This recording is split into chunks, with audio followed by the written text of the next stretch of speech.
સમાચાર સુરતથી મળી રહ્યા છે, જ્યાં એક મોડલ આપઘાત કેસમાં આરોપીને ઝડપવામાં આવ્યો છે. સુરતનો આ આપઘાત કેસ, જે કેસમાં એક આરોપીને પોલીસે ઝડપી લીધો છે. સારોલી પોલીસે ફોટોગ્રાફર મહેન્દ્ર રાજપૂતની ધરપકડ કરી લીધી છે.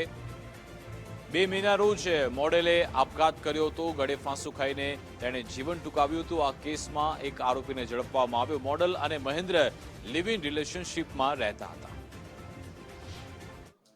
સારોલી પોલીસ સ્ટેશનમાં ગત મે મહિનામાં એક સુસાઇડનો બનાવ નોંધાયેલો, જેમાં એક મોડેલ યુવતીએ જેની ઉંમર વર્ષ 19 હતી, એને એક ગળા ફાંસો ખાઈ અને આપઘાત કરેલો. જે સંદર્ભે પોલીસે તપાસ દરમિયાન જાણવા મળેલ કે એની લિવ ઇનમાં રહેતા મહેન્દ્ર રાજપૂત નામના ઈસમે તેના ઉપર શારીરિક અને માનસિક ત્રાસ આપતા એનેથી કંટાળી અને આ મોડેલ યુવતીએ આપઘાત કરેલો.